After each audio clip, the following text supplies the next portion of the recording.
Olá,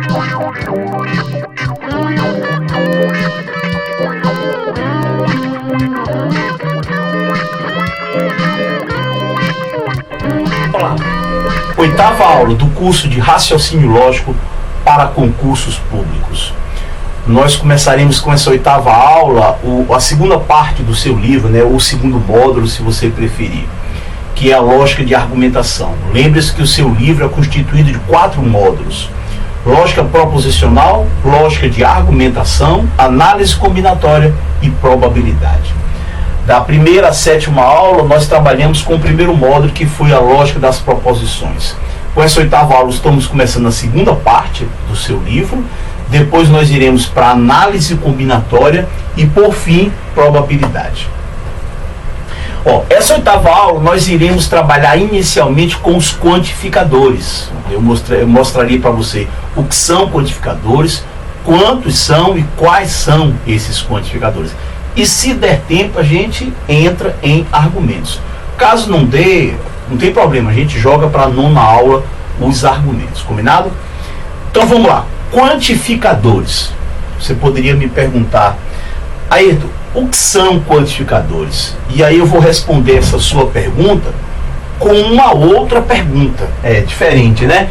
Então olha só, me acompanhe para você entender a pergunta que eu vou lhe fazer, para você entender o que são, na realidade, quantificadores. Me acompanhe. Eu vou colocar aqui para você uma equação do primeiro grau. Isso. Muito bem. E aí eu quero que você classifique essa equação em verdadeira ou em falsa. Faça a classificação dela para mim em verdadeira ou falsa. Você classificou? Bom, então você me diga aí por que é verdadeira, caso você tenha classificado. Por que é verdadeira, caso você tenha classificado em verdadeira, ou por que é falsa.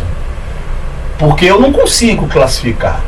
Eu não estou entendendo como é que você conseguiu classificar. Talvez você tenha confundido as coisas, e aí você volta alguns segundos.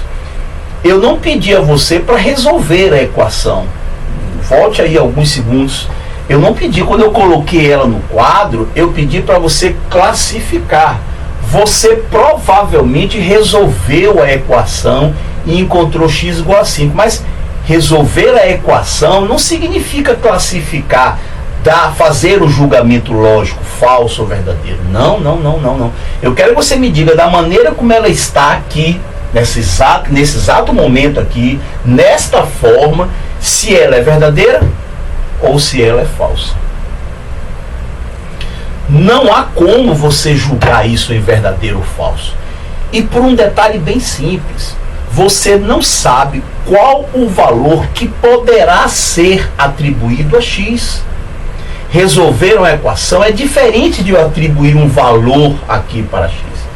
Veja você que se eu quiser substituir o valor x pelo número 1, eu posso substituir por quem eu quiser. Eu não estou resolvendo a equação.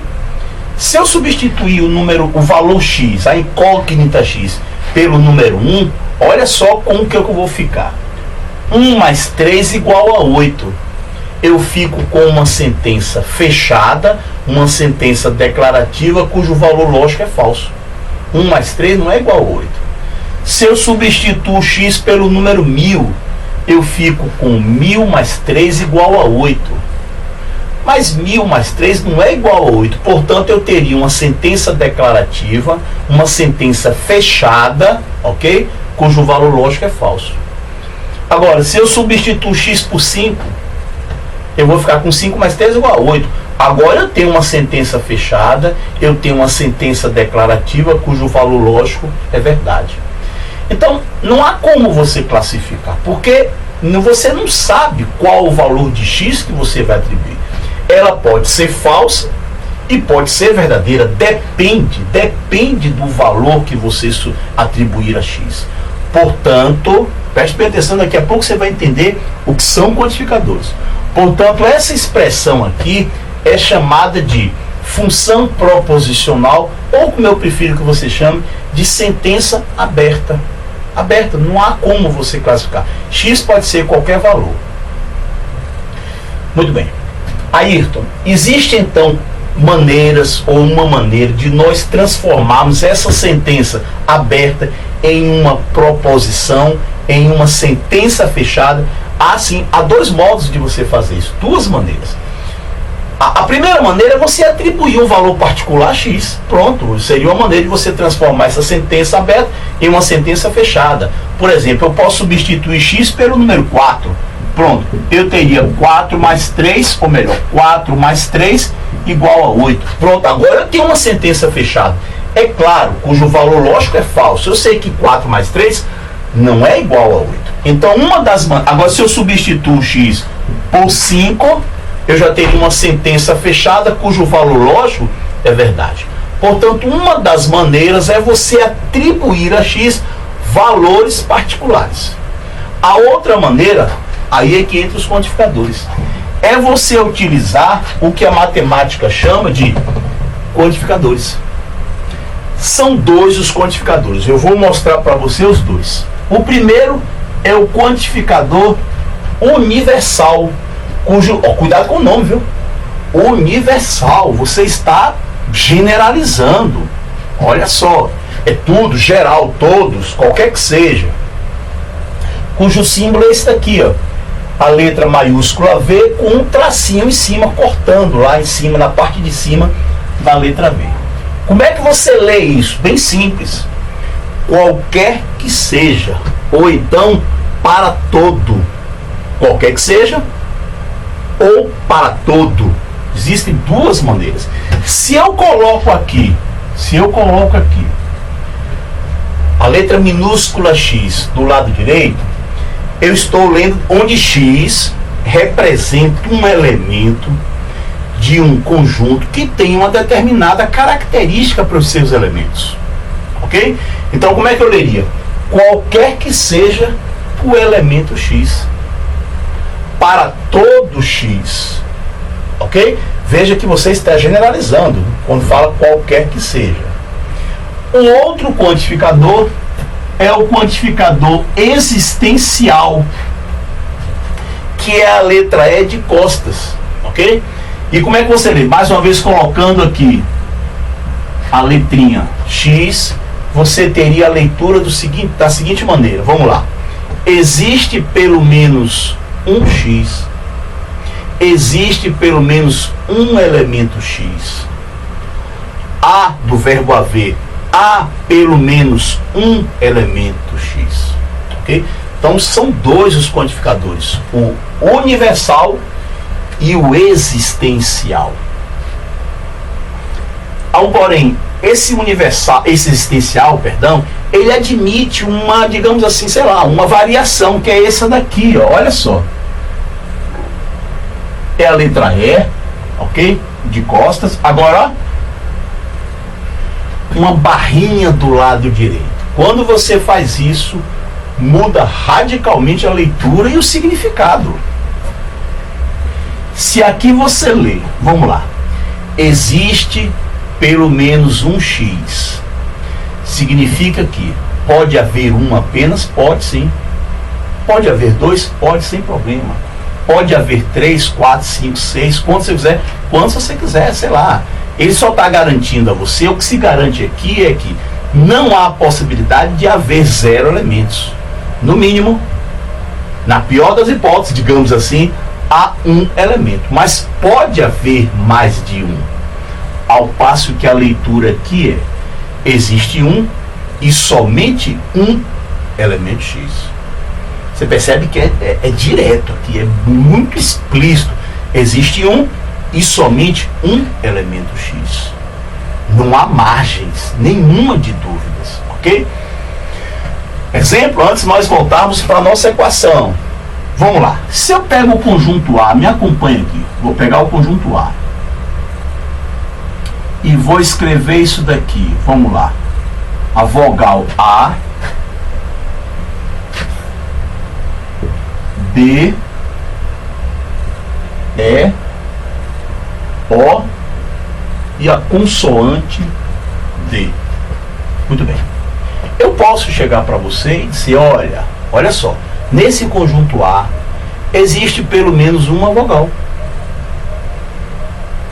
tem nada de errado, não. Preste atenção, na realidade existem 3 vogais. A, E e O.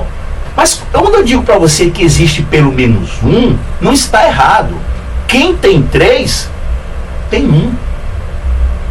Tem nada de errado em você dizer isso. Ok? O que eu não poderia dizer aqui era, existe um, eu não poderia falar isso, existe um e apenas uma vogal no conjunto A. Não, aí está errado se eu fizer isso. Conjunto B. Vamos lá. Qual é o conjunto B? C, D e T. Vamos lá. Olha só. Quantas vogais você tem aqui? Apenas um, que é a vogal A. Apenas uma vogal. Eu posso chegar para você e dizer aqui, fulano, fulana, no conjunto B existe pelo menos uma vogal. Também não está errado. Existe uma vogal. Está certíssimo. Eu também poderia ler para você da seguinte maneira. Olha, fulano, fulana, no conjunto A existe uma e apenas, tão somente uma vogal. Percebeu? É isso que eu quero que você entenda a diferença entre existir um e apenas um e existir pelo menos um. Ok? Muito bem. O que é que a gente vai fazer aqui agora? Vamos lá. Vamos retornar à equação. Ok? Equação essa que é impossível você classificar ela em verdadeiro ou falso, e usando quantificadores vai ser possível você transformar ela em uma proposição, transformar uma sentença aberta em uma sentença fechada, ou seja, uma sentença declarativa, uma proposição. Olha só, me acompanhe. Vou começar usando o quantificador universal. Qualquer que seja x pertence ao conjunto dos números naturais, x mais 3 é igual a 8. Vamos falar de maneira menos formal, bem menos formal. Você sabe o que essa proposição está dizendo para você ou para mim? Ela está dizendo o seguinte: fulano ou fulana, olha, pegue qualquer número que você quiser. Pode fechar os olhos, ficar tranquilo, ficar tranquila. Se esse número for natural, 0, 1, 2, 3, 4, 5, 6, 7, 8, 9, 10, 11, 12, reticências. Se esse número for natural, fique tranquilo. Quando você substituir o número que você pensar, no lugar de x somar com 3, vai ser igual a 8. Pô, mas é claro que isso é uma afirmativa falsa. Você sabe muito bem que não é qualquer valor. Só há um, apenas um valor. Portanto, esta afirmativa, olha só, antes você não tinha como fazer o julgamento lógico. X mais 3 igual a 8 é impossível eu, você ou qualquer pessoa julgar. Quando você aplicou quantificadores, passou a ser possível o julgamento lógico. Agora está dizendo aqui agora que qualquer valor que você escolher para x, x mais 3 é igual a 8. É claro que isso é uma proposição cujo valor lógico é falso. Agora olha só, interessante. Vou usar o existencial. Existe pelo menos um x, x sendo natural, com a condição tal que x mais 3 igual a 8. Ele está dizendo para você, essa proposição está dizendo para você que, olha, existe pelo menos um natural, da pior das hipóteses existe um natural, que substituído aqui no lugar de x, somado com 3 vai dar 8. Mas é claro que existe. Existe esse número. Você sabe que é o número 5. 5 mais 3 é igual a 8. Portanto, da maneira como está aqui, você tem uma proposição cujo valor lógico é verdadeiro. Se eu quisesse usar a unicidade, vamos lá? Também estaria certo. Porque eu teria, existe um e apenas um elemento x, x pertencente a natural, tal que x mais 3 é igual a 8. Realmente, existe um, existe somente um elemento x. Portanto, tanto faz, verdade, tanto faz você usar o existe um e apenas um, como usar existe pelo menos um. Ok? Bom, apresentado aí para você, vamos fazer o seguinte, vamos fazer mais um exemplo de uso de quantificadores com sentenças matemáticas. Lembrando, no entanto, que a esmagadora maioria das questões de concurso público, a gente não pode sair do foco, né, que é concurso público, a esmagadora maioria das questões envolvem frases escritas na língua portuguesa, frases com sujeito, com predicado, mas frases, proposições quantificadas, ok? Mas isso não quer dizer, eu não estou falando para você que fique seguro, tranquilo, que nunca haverá uma questão de concurso público usando quantificadores com sentenças matemáticas. E aí, por isso mesmo, no seu livro eu botei para você os dois estilos, combinado? Então, olha só, mais um exemplo. Vamos colocar aqui mais um exemplo. O que é que nós temos aqui? Pronto, está aqui, ó. X ao quadrado é positivo. Ou, se você preferir, x ao quadrado é maior que zero. Vem cá. Existe pelo menos um x. Pelo menos um x existe. X pertence ao conjunto dos números reais, tal que x ao quadrado é maior que zero. Ele está dizendo, essa proposição está afirmando para você o seguinte: olha, pelo menos um elemento real do conjunto dos reais, pelo menos um, elevado ao quadrado vai dar positivo. Mas é claro que é verdadeiro. Na realidade, existem infinitos. Existem infinitos. É isso que eu quero dizer para você. Você pode ter infinitos números reais, infinitos, não dá para você contar, infinitos números reais elevados ao quadrado, dando positivo, e chegar e dizer, olha, existe pelo menos um. Claro, quem tem infinitos elementos pode muito bem dizer que tem alguns. Não está errado. Eu vou precisar disso quando nós estivermos trabalhando argumentos. Portanto, ó, é claro, por exemplo, se eu pego o número, exemplo, viu? Se eu pego o número menos 2, menos 2 é o número real. Olha, menos 2 é x. Se eu elevo isso ao quadrado, é claro que eu vou ter um número maior que zero. Menos 2 ao quadrado é 4. E 4 é maior que zero. Olha o problema. Se eu pego o número menos 5 ao quadrado, menos 5 é um número real. E elevo ao quadrado, menos 5 ao quadrado é igual a 25. 25 é maior que zero. Já encontrei dois. Olha só você. Se eu pego o número menos a raiz quadrada de 7 elevado ao quadrado, isso vai dar igual ao número 7. 7 é um número maior que zero. Poxa, é claro que isso aqui é uma afirmativa verdadeira. Agora, olha só o veneno. Olha o veneno. Veneno mesmo, olha só. Casca de banana para derrubar você, viu? Pegadinha.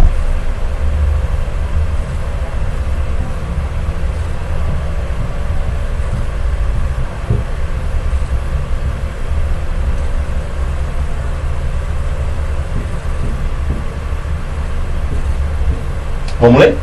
Vamos lá. Qualquer que seja x, para todo x, x real, x ao quadrado é maior que zero. Aí a pessoa tende, os iniciantes tendem a achar que isso aqui é verdadeiro. Poxa, mas é verdadeiro. Qualquer número elevado ao expoente par, qualquer número elevado ao expoente par, real. Real, por favor, eu estou falando real. Qualquer real elevado ao expoente par vai dar positivo. É claro, isso é verdadeiro. Não, isso não é verdadeiro. O que foi que eu falei para você? Qualquer que seja. Ah, fique tranquila, fulano. Fique tranquilo, tranquila. Pega qualquer número que você quiser real, eleva ao quadrado que vai dar positivo. Não. Quer ver eu desmentir? Eu vou pegar umzinho só. Pegue o número 0. 0 é um número real. Eu estou dizendo que qualquer um, então eu vou pegar o 0. Eleve 0 ao quadrado Quanto é 0 ao quadrado? 0 ao quadrado é 0. Agora eu pergunto para você, 0 é maior que 0? Uma coisa pode ser maior que ela mesma? Poxa. Olha aí a pegadinha. Então, essa afirmativa aqui, por conta desse sujeito aqui, é uma afirmativa cujo valor lógico é falso. Olha aí um detalhezinho, como o quantificador é algo que exige muito de sua atenção, bastante de sua atenção. Olha aí. Quer transformar isso aqui em verdadeira? Fácil. Quer ver? Quem foi que causou o problema? O 0. Vamos tirar o 0 dele. Como é que você faz? Coloca um asterisco aqui. Pronto. R asterisco. Tirei o 0. Ora, tirando o 0, qualquer coisa real, qualquer número real que você pensar, quando elevado ao quadrado, vai dar positivo, maior que 0. Ah, bom, agora já torna, passa a ser, melhor falando, passa a ser verdadeiro. Bom, no seu livro aí, deixa eu ver aí, no seu livro, página 71, você tem um exercício 88. Além, é claro, de você ter lá o exercício B66 na página 35, B66, página 35, e a questão extra 88, página 71. Você tem aí esses exercícios com essas proposições, né, quantificadas, envolvendo sentenças matemáticas, ok? Então, faz aí para você treinar, combinado? Vamos lá, o que é que a gente vai fazer? Apresentei para você o que são quantificadores. Apresentei aí os dois quantificadores que nós iremos trabalhar, o universal e o existencial. O que é que nós veremos agora? Como você negar proposições quantificadas. Como é que você nega proposições quantificadas? É o filé mignon do estudo dos quantificadores, é você aprender a negar proposições quantificadas. Me acompanha aí. Vamos lá. O que é que você tem aqui? Vamos ver. Qual é a proposição P da maneira como ela está escrita aqui? Vamos lá. Qualquer que seja X, X pertence ao conjunto B. Aí, tá. Peraí, esse excesso de símbolos matemáticos aí, às vezes me confunde a cabeça. Aí, traduz isso aqui para mim, vai. Numa prova de concurso, como é que essa sopinha aqui de símbolos matemáticos, como é que poderia cair para mim? Eu vou lhe mostrar. Vamos lá. Numa prova lá no enunciado, então me acompanhe. Qualquer que seja o chinês, ele é baixinho. Eu utilizei uma frase escrita no português com o quantificador qualquer que seja. Qualquer que seja o chinês, ele é baixinho. Todo chinês é baixinho. Quer outro exemplo? Vamos lá. X é ator e B é o conjunto dos bonitos. Vamos lá, vamos como é que a gente lê. Qualquer que seja o ator, ele é bonito. Olha aí, sei lá, pode cair isso para você lá. Quer ver outro exemplo? Vamos lá. X é o conjunto dos políticos. B é o conjunto dos corruptos. Vamos lá, como é que seria a leitura? Qualquer que seja o político, ele é corrupto. É dessa maneira que você tem lá no enunciado, nos enunciados das provas de lógica e matemática, você pode ter essa situação, ok? Como é que a gente nega uma proposição quantificada com o universal? Como é que a gente nega ela? Você vai fazer duas coisas, dois procedimentos. Primeiro, você vai trocar o universal pelo existencial. E depois, não esquece de fazer isso não, e depois, em seguida, você vai negar a qualidade do sujeito. São duas coisas, ok? Então, a negação de qualquer que seja X, X pertence a B, a negação é, existe pelo menos um X, tal que X não pertence ao conjunto B. Aí, aqueles exemplos, volto para aqueles exemplos, vamos para os exemplos. Qualquer que seja o chinês. ele é baixinho. Negue. Olha, existe pelo menos um chinês que não é baixinho. Vamos lá. Qualquer que seja o ator, ele é bonito. Nega pra mim.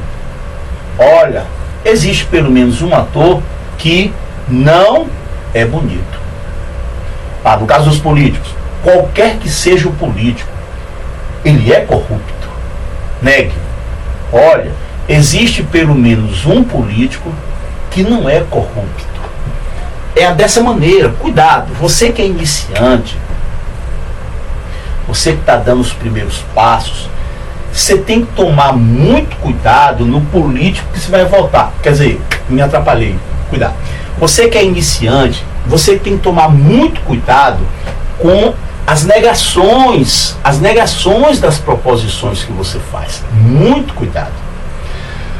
Os iniciantes tendem a achar que a negação correta, não sei, talvez não, com toda certeza, é pelo fato de ser iniciante. Eles acham que a negação correta de qualquer chinês é baixinho, a negação correta é todos os chineses são altos. Mas a matemática, a lógica não concorda. Não sei nem se há outra coisa que concorde com essa afirmativa, com esse tipo de negação. Mas a matemática não concorda, a lógica não concorda com isso daí.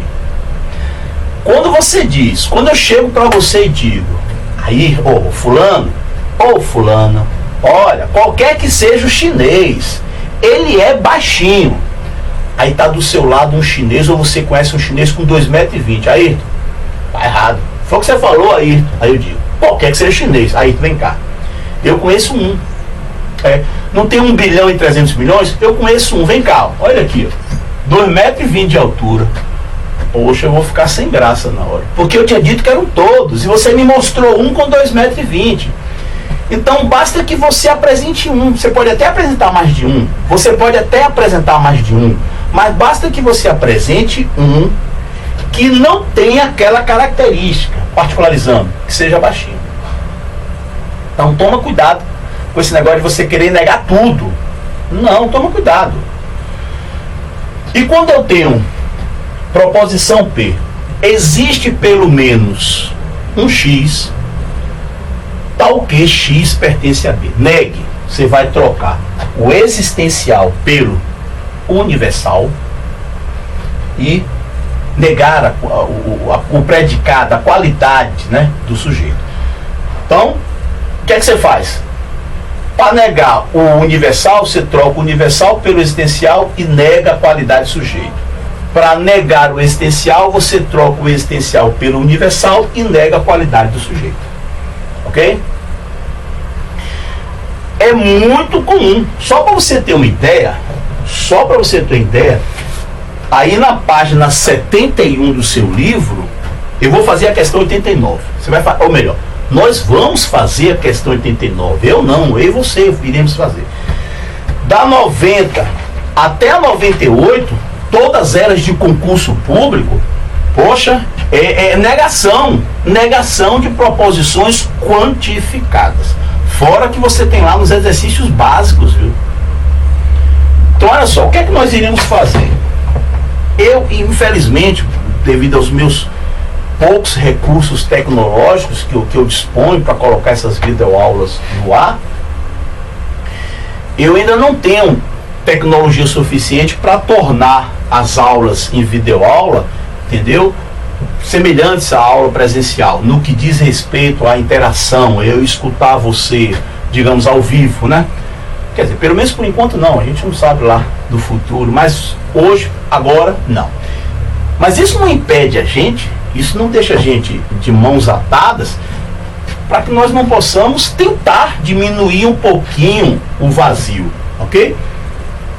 Então a brincadeira que a gente vai fazer aqui é a seguinte, algo parecido com o que eu faço lá com o pessoal na sala de aula.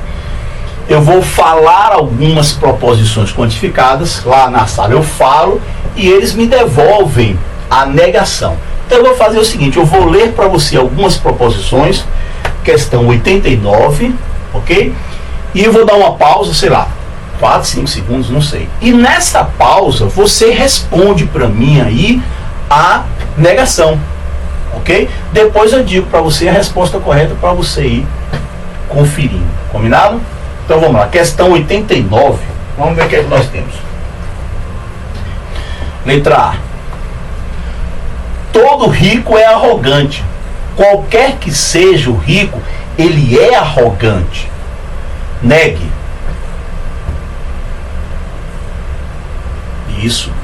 Existe pelo menos um rico que não é arrogante. E aí, ó, gente, o valor lógico aí fica a seu critério. É você que vai fazer o julgamento. Combinado? Muito bem. Todas elas que eu vou falar aqui são passíveis de julgamento lógico. Todas elas. Só que para não me complicar, eu deixo você fazer o julgamento lógico de todo rico é arrogante. Ou então existe pelo menos um rico. É claro que se todo rico é arrogante for, na sua opinião, verdadeiro, a negação é falsa. Se a proposição P for falsa, a negação é verdadeira. Você já sabe disso do estudo das proposições. Letra B, vamos lá. Todos os homens são mulherengos. Qualquer que seja o homem, ele é mulherengo. Negue. Isso. Existe pelo menos um homem que não é mulherengo. Muito bem. A letra C. Vamos lá. Letra C. Todas as mulheres são boas motoristas. Qualquer que seja a mulher, ela é boa motorista. Negue. Isso. Existe pelo menos uma mulher que não é boa motorista. A letra D. Qualquer que seja feminista, ela sempre tem razão. Toda feminista tem sempre razão. Negue.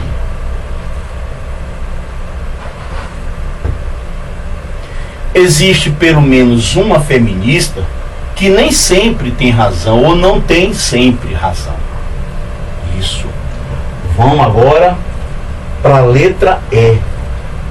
Existe pelo menos um covarde, existe pelo menos um covarde que enfrenta a vida, ok? Negue. Qualquer que seja o covarde, ele não enfrenta a vida, ok? Próxima, vamos lá. Todo professor universitário dá aulas interessantes. Qualquer que seja o professor universitário, ele dá aulas interessantes. Negue.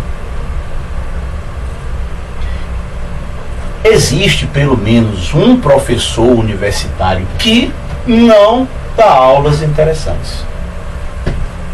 Letra G. Essa eu não sei porquê, mas terminou aparecendo aí no livro, ok? Todo professor de matemática é maluco. Qualquer que seja o professor de matemática é maluco. O julgamento é seu, né? Vamos lá. Negue. Existe pelo menos um professor de matemática que não é maluco. Muito bem. Letra H. Existe pelo menos um elemento da natureza que não precisa ser protegido. Existe pelo menos um elemento da natureza que não precisa ser protegido. Negue. Qualquer que seja o elemento da natureza, ele precisa ser protegido. Bom, para nós encerrarmos a parte de quantificadores, eu vou resolver para você a questão extra 98. Ela caiu no concurso público do Ministério das Relações Exteriores, feito pela ESAF, para o cargo de oficial de chancelaria. Então me acompanha aí nessa questão. Se a professora de matemática foi à reunião, nem a professora de inglês, nem a professora de francês deram aula. Se a professora de francês não deu aula, a professora de português foi à reunião. Se a professora de português foi à reunião, então todos os problemas foram resolvidos.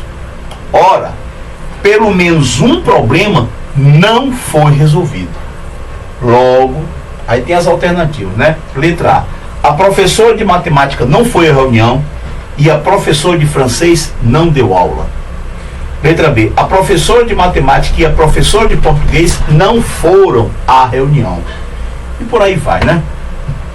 Bom, é uma questão que ela de uma certa forma, apesar de ter solitária, você identificou solitária, apesar de ter solitária, ela apresenta uma novidade que há alguns minutos atrás, essa novidade, caso eu tivesse passado essa questão para você no início da aula, você provavelmente não teria conseguido resolver essa questão por um detalhe bem simples. Ela envolve negação de proposições quantificadas. Se não, vejamos. Quem é a solitária? Vamos lá, no finalzinho. Ora, pelo menos um problema não foi resolvido. Essa é a solitária. Eu coloquei aqui para vocês, já sabem, né? Pelo menos um problema não foi resolvido. Pronto. É solitária e, portanto, o valor lógico dela, você já sabe, é verdadeiro. Pronto. Tá feito aí para você. Agora, olha só, para onde é que a gente vai? Para qualquer parte que diga respeito, qualquer proposição que diga respeito aos problemas terem sido ou não resolvidos. E aí você tem, se a professora, mais uma vez aquela limitação do espaço aqui, você já sabe. Se a professora de matemática foi à reunião, PMFR, professora matemática foi à reunião, flechinha. Nem a professora de inglês, nem a professora de francês deram aula. As duas, olha aí, conjunção. PINTILDA, PFNTILDA. Professora inglês não deu aula, professora francês não deu aula. Vamos lá, continuando. Se a professora de francês não deu aula, se a professora de francês não deu aula, a professora de português foi reunião. Professora português foi reunião. Continuando. Se a professora de português foi reunião, PPFR, professora português foi reunião, todos os problemas foram resolvidos. TPFR, todos os problemas foram resolvidos. Ok. Agora observe um detalhe que eu quero que você preste bem atenção. Qual é a negação de pelo menos um? Pelo menos um problema não foi resolvido. Qual é? Todos os problemas foram resolvidos. Ora, essa é a novidade dessa questão. Observe que todos os problemas foram resolvidos. É a negação de pelo menos um problema não foi resolvido. O que é que significa isso? Significa que a partir da solitária você vem para cá, porque é a que diz respeito, ela está ligada. Logo, se pelo menos um problema não foi resolvido, é verdadeiro. Todos os problemas foram resolvidos, é uma afirmativa falsa, claro. Mas aí já é do seu, você já sabe, né? Isso é um condicional onde o consequente é falso. Você não está interessado em falsidades, você só quer verdades. Logo, para que essa condicional seja verdadeira, o antecedente tem que ser falso. O que é que você conclui? A proposição, a professora de português foi à reunião, é uma proposição falsa. Bom, vamos para lá. Professora português foi à reunião, é uma proposição falsa. Mais uma vez, condicional, onde o consequente é falso. Essa condicional, para ser verdadeira, tem que ter para antecedente o valor lógico falso. Agora preste atenção, que é interessante aqui agora, o exercício vai, entre aspas, travar. Professora francês não deu aula. É falso. Professora francês, me acompanhe. Professora francês não deu aula. É falso. Bom, eu preciso descobrir qual é o valor lógico dessa condicional, até mesmo para eu descobrir a professora de matemática foi à reunião, se é falso ou se é verdadeiro. Mas não há em nenhum lugar informação sobre a professora de inglês ter dado ou não ter dado aula.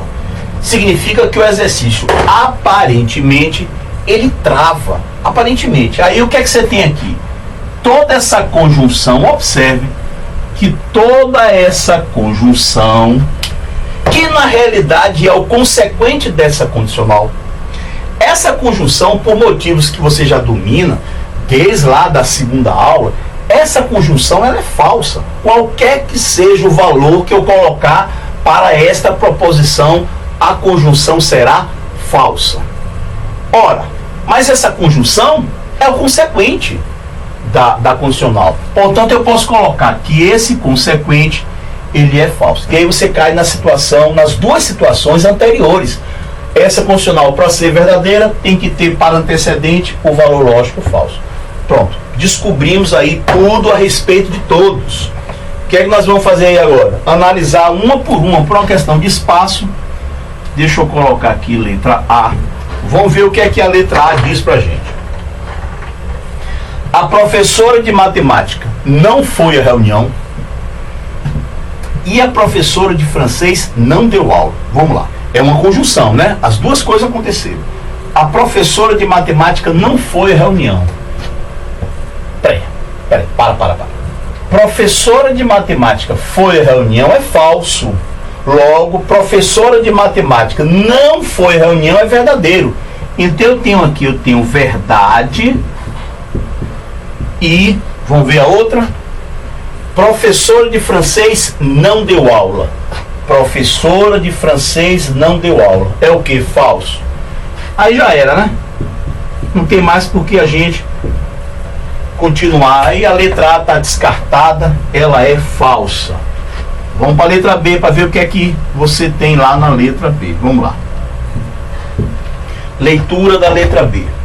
A professora de matemática e a professora de português não foram à reunião. Ambas as professoras não foram à reunião. É uma conjunção. Vamos lá. Professora de matemática não foi à reunião. Para um pouquinho. Professora de matemática foi à reunião é falso. O que é que você conclui? Professora de matemática não ter ido à reunião é verdadeiro. Então deixa eu colocar aqui, ó. Valor lógico, verdade. E a outra, professora de francês, ou melhor, professora de português não foi à reunião. Professora de português foi à reunião é falso. Logo, professora de português não ter ido à reunião é verdade. Acabou a questão. Pronto, verdade, verdade, dá verdade. Muito bem. Vimos o que? Os quantificadores. Eu apresentei para você os dois quantificadores, o universal e o existencial. Vimos principalmente, acima de tudo, o que é mais interessante, como você negar proposições quantificadas, ok? O que é que nós iremos fazer agora? Trabalhar com os argumentos. O resto dessa 8ª aula e toda a 9ª aula, nós iremos trabalhar com argumentos, ok? E antes que eu me esqueça, a Nelise já sinalizou ali para mim, o que é que nós vamos fazer? Olha só, na próxima aula, eu vou resolver algumas questões de uma prova que é muito bem feita. Achei muito interessante as questões, de maneira que vou resolver algumas questões dessa prova na próxima aula, ok? Então vamos lá. Se você puder baixar essa prova para me acompanhar, porque as questões os enunciados são muito longos, entendeu? E aí a gente vai perder muito tempo, tanto eu aqui lendo para você, como você copiando, fica cansativo para os dois, ok? Então eu vou dizer qual é a prova, você aí durante a semana tenta baixar essa prova para poder me acompanhar na aula 9. Vamos lá. Foi a prova do concurso público para administrador da Universidade Tecnológica Federal do Paraná, edital 205/2010, ok? E aí você baixa a prova de raciocínio lógico, ok? Que aí nós iremos utilizar. As questões são muito longas, o enunciado. Só para você ter uma ideia, tem questão aqui que o enunciado é metade de uma página. Só daí você tira que fica cansativo para a gente. Então, na próxima aula eu vou resolver algumas questões e aí você tiver essa prova aí, é interessante para você me acompanhar. Combinado? Vamos lá, vamos ver se até o final da aula eu leio para você alguma dessas questões, até mesmo para estimular sua curiosidade em relação à resolução. Tem a ver com argumentos, ok? Então, nessa aula agora, nós iremos trabalhar argumentos de uma maneira bem leve, entendeu? E aí o pesado a gente deixa para aula 9, ok? Então, vamos lá. Argumentos. Poxa, como é que eu vou passar para você o que são argumentos? É um tipo de raciocínio bem específico, ok? Um raciocínio dedutivo, ok? É a formalização lógica de um tipo particular de raciocínio. Um argumento ele é constituído basicamente por premissas e conclusão. As premissas eu coloquei aqui para você. As premissas são proposições. Proposições que você pode classificar como verdadeiro ou como falso. Então você tem proposições ligadas através de conjunções, ok? P1, P2, ou seja, premissa 1, premissa 2, premissa 3. Como não tem um número determinado, eu coloquei premissa N, a enésima premissa. E você tem uma aplicação lógica com uma outra proposição chamada de conclusão, ok? Então a conclusão, ela geralmente é obtida partindo-se única e exclusivamente a partir das premissas. Você trabalha em cima das premissas e vê se consegue garantir, concluir lá a conclusão a partir do que as premissas lhe falar. Nada além disso. Muito bem. Quando é que um argumento é válido? Quando essa conclusão puder ser obtida exclusivamente a partir das premissas. Aí você diz que o argumento é válido. Quando você não puder garantir, assegurar a conclusão baseando-se só nas premissas, aí você diz que o argumento ele é não válido. Ou, se você preferir, sofisma. Sofisma, okay? É um pensamento bonitinho, bem feito, mas na realidade ele não se sustenta. É algo falacioso, ok? Vamos lá, vamos tentar entender melhor aqui para você. Eu gostaria que você não confundisse validade com realidade. Valor lógico, verdade, com realidade. Eu vou botar alguns exemplos aqui para você, de que você vai ter situações absolutamente bizarras, sem nenhum nexo, sem nenhuma lógica, mas que para matemática, para lógica matemática, é um argumento válido. É como, digamos assim, é algo mais ou menos assim, é como se a lógica, essa lógica que a gente está trabalhando aqui agora, ela não está, digamos assim, preocupada no que você está pensando, na qualidade do que você está pensando. A preocupação é a forma com que você está pensando e não no que você está pensando. Vai ficar daqui a pouco claro para você com alguns exemplos que eu vou colocar para você. Olha só, me acompanhe. Vou partir para o mais famoso de todos os argumentos.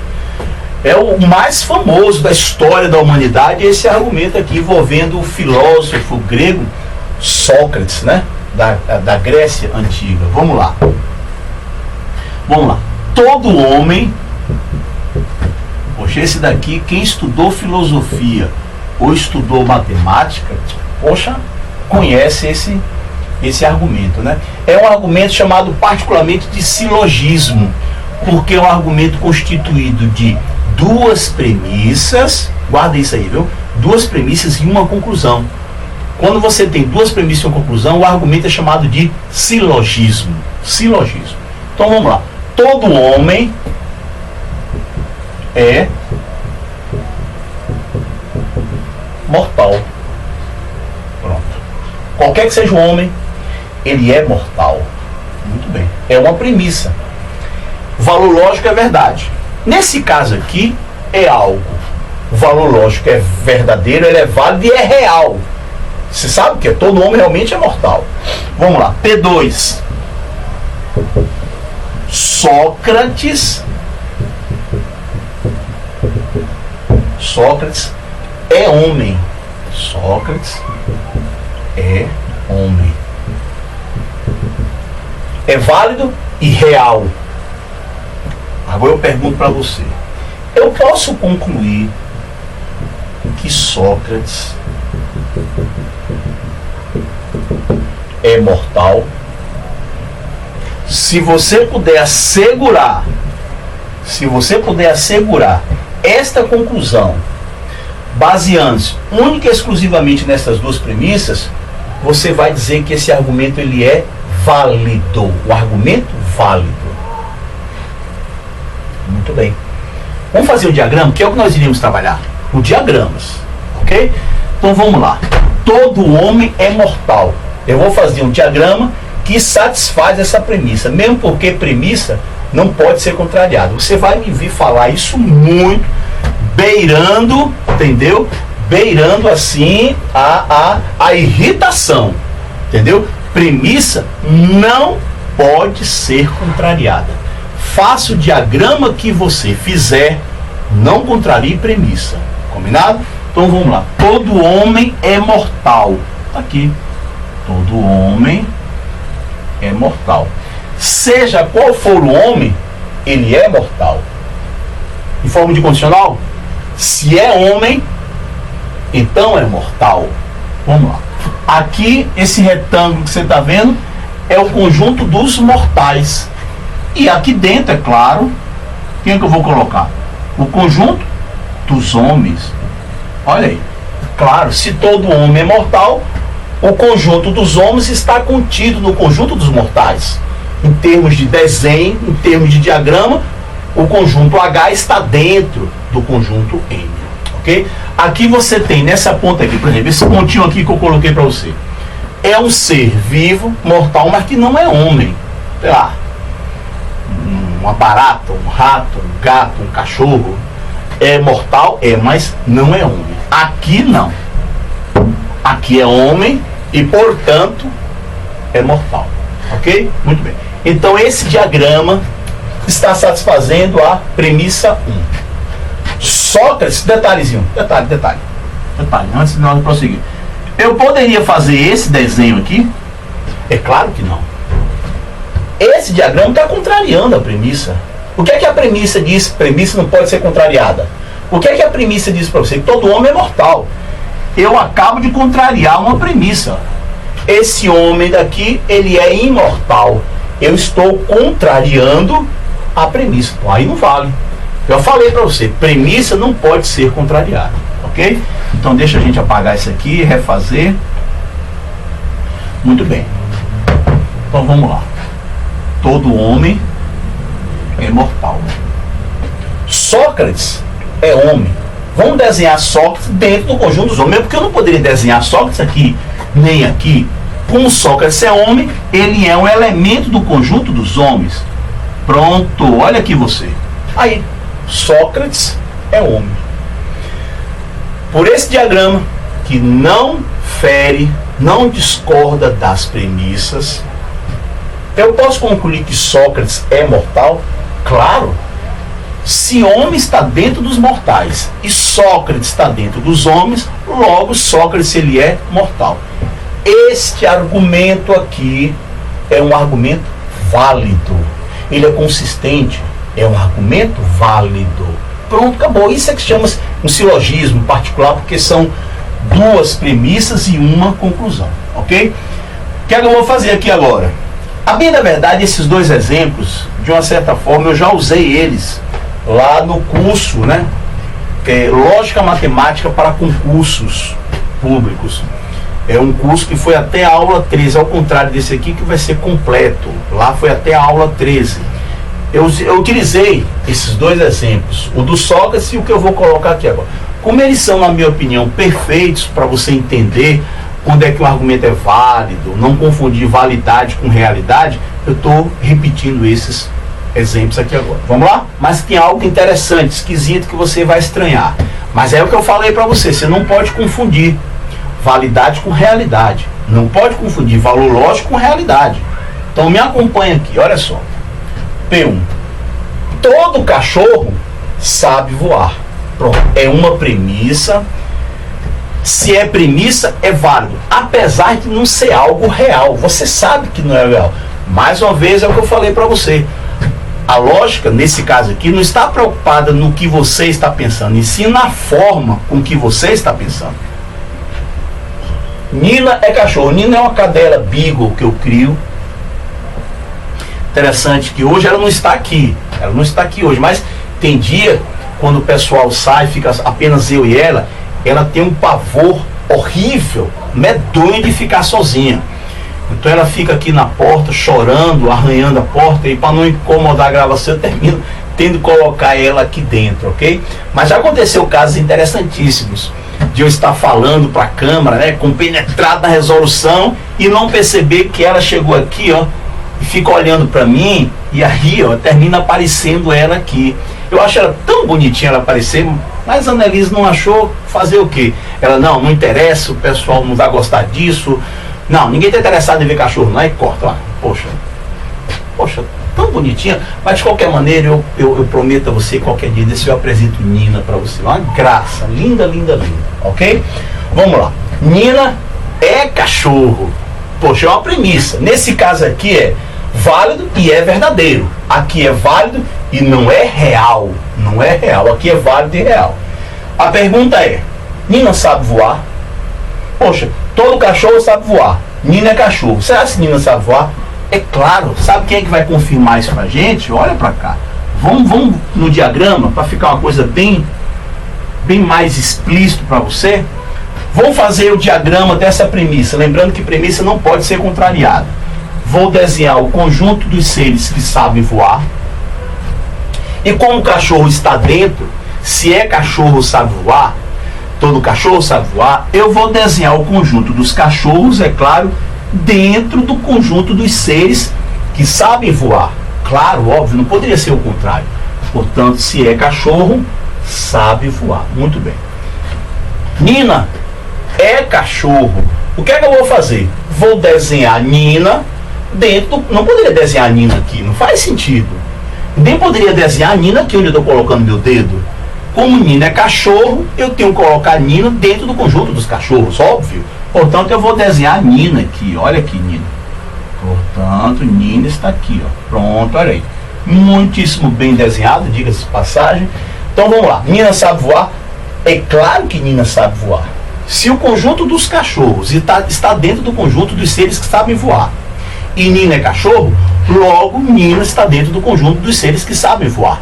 O argumento é válido, apesar de ter algumas coisas esquisitas. Mas não é a estrutura do raciocínio que está esquisita. A estrutura é perfeita. O argumento é válido. É esse absurdo e esse daqui, ó. Mas aí não se preocupe muito com isso. A gente está preocupado com a forma do pensamento, ok? 2 exemplos de argumentos válidos.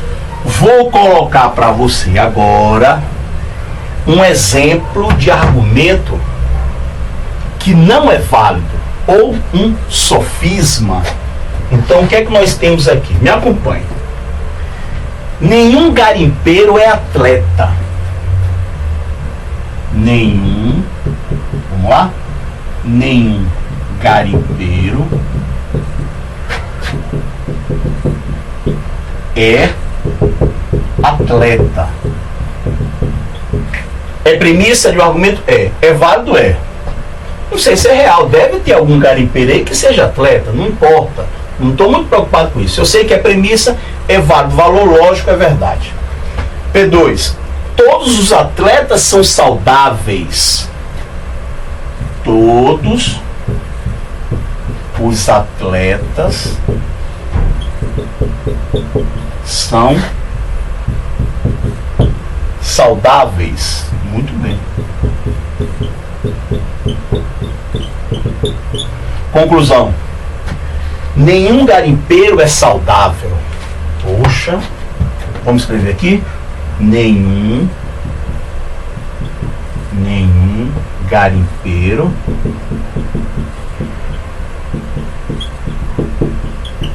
é saudável. Nenhum garimpeiro é saudável. Vamos fazer o diagrama? Esse é um exemplo de sofisma. Ele não é válido. Esse argumento não é válido. Vamos lá. E como é que você mostra que um argumento não é válido? É bem simples. Eu vou tentar aqui agora fazer, e você depois aí nos seus exercícios, vai tentar fazer o seguinte. Quando é que um argumento é não válido? Quando é que ele é um sofisma? Quando você puder garantir a premissa 1 e a premissa 2, você vai fazer um diagrama que satisfaz a premissa 1, satisfaz a premissa 2 e não concorda com a conclusão, não garante a conclusão. É assim que você mostra que o argumento ele é um sofisma, ou seja, é um argumento que não é válido. Eu vou provar para você que é possível você ter nenhum garimpeiro sendo atleta, é possível você ter até todos os atletas sendo saudáveis, e não vai necessariamente acontecer isso aqui. Eu vou mostrar a você que é possível você ter um garimpeiro saudável. Então olha só, nenhum garimpeiro é atleta. Nenhum garimpeiro é atleta. Ou seja, o conjunto dos atletas com o conjunto dos garimpeiros, eles não se tocam em termos de diagrama, ok? A interseção entre eles é o conjunto vazio. Então vamos desenhar. Nenhum garimpeiro é atleta. Vou colocar aqui para você. Conjunto dos garimpeiros, olha aqui, conjunto G, separado do conjunto dos atletas. Vamos colocar aqui. Separado do conjunto dos atletas. Muito bem. Aqui, conjunto A. Satisfez a premissa 1. Por quê? Premissa não pode ser contrariada. Você já sabe disso. Todos os atletas são saudáveis. Todos os atletas. Então, o conjunto dos atletas tem que estar no diagrama dentro do conjunto dos seres saudáveis. Então, vamos lá. Ó. Ó. Vamos lá. Aqui. Ó, atleta saudável. S, conjunto S, saudável. Atleta está dentro do saudável. Portanto, eu satisfiz a premissa 2. Ok? Mas aquele diagrama que satisfaz as duas premissas não concorda. Não concorda com essa conclusão. Sabe por quê? Porque a conclusão está dizendo que nenhum garimpeiro é saudável. Mas por esse diagrama aqui, existe sim a possibilidade, de você ter um garimpeiro que é saudável. Tá vendo esse bonequinho? Ele é garimpeiro porque está dentro do conjunto dos garimpeiros e é saudável porque está dentro do conjunto dos saudáveis. Você provavelmente você deve estar pensando aí agora, poxa, mas Ayrton poderia ter feito esse conjunto S sem tocar no garimpeiro. Poderia realmente. Você sabe o que você teria feito? Você teria feito um diagrama particular satisfazendo as duas premissas e garantindo a conclusão. Mas é o que eu falo para você. Você poderia ter feito esse, poderia ter feito 500 mil diagramas, todos eles concordando com as premissas, satisfazendo as premissas e garantindo a conclusão.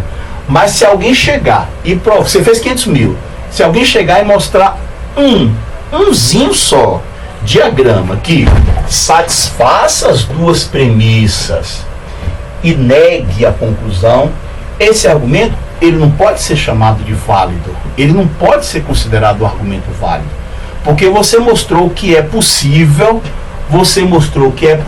nós termos nenhum garimpeiro sendo atleta, todos os atletas sendo saudáveis, e no entanto você ter pelo menos um garimpeiro sendo saudável. Portanto, isso aqui é um exemplo de sofisma. Muito bem, pessoal, vamos encerrar essa 8ª aula agora. A 9ª aula, você já sabe, será toda integralmente dedicada aos argumentos, ok? Eu apresentei para você a ideia de argumento. Vamos fazer questões de concurso público na próxima aula. Vamos começar com as questões fáceis, de nível fácil, e a gente vai aumentando gradativamente a dificuldade, né? De maneira que, lembra daquela prova que eu pedi para você alguns instantes para você baixar? Eu vou ler para você. É interessante, muito interessante a questão. Eu vou ler aqui para você a questão 13, só para você ter uma ideia de como essa prova, as outras questões são todas elas do mesmo top. Então, na aula 9 a gente vai aprender a verificar a validade de argumentos desse tipo assim. Olha só. Questão 13 da prova que eu falei para você. Sejam as afirmações. Primeiro, tudo que Pedro diz é sentença sem sentido. Toda sentença sem sentido é inútil ao crescimento intelectual. Tudo o que Pedro diz é inútil ao crescimento intelectual. Segunda afirmativa. Nenhum dos assassinos raivosos foi sacrificado. Alguns dos assassinos raivosos sangram até a morte. Assim, ninguém que sangra até a morte foi sacrificado. Terceira. Olha para você ver o nível, né? Se o professor está louco, ele não irá lecionar. Se ele não vier lecionar, nenhum aluno terá algo para estudar. Assim, a conclusão, né? Logo, concluo. Se o professor está louco, nenhum aluno terá algo para estudar. Quarta afirmativa. Todo pensamento monstruoso que o homem alimenta é algo que denigre a humanidade. Alguma coisa que denigre a humanidade está acabando com a dignidade dos seres pensantes. Segue-se que um daqueles pensamentos monstruosos que o homem alimenta está acabando com a dignidade dos seres pensantes. Quinta afirmativa. Ou todo conhecimento é útil, ou nada é. O conhecimento das mentiras dos gregos é útil. Logo, olha aí a conclusão do argumento, todo conhecimento é útil. Tem-se, portanto, que aí tem as alternativas, né? A letra A, a afirmação 1 é válida, sem levar em conta que a afirmação 2 é válida. B, não é verdade que, se a afirmação 1 é válida, então a afirmação 3 não é válida. Letra C, não é verdade que ou a afirmação 2 não é válida, ou que a afirmação 3 não é válida, ou ambas. E por aí vai, né? Então é interessante, eu gostei muito dessas questões, muito interessantes, de maneira que já está decidido. Na 9ª aula nós iremos resolver algumas questões dessa prova, combinado? E aí você trata de baixar ela para poder me acompanhar na leitura, ok? Muito bem, você me vê agora na 9ª aula do curso de Raciocínio Lógico.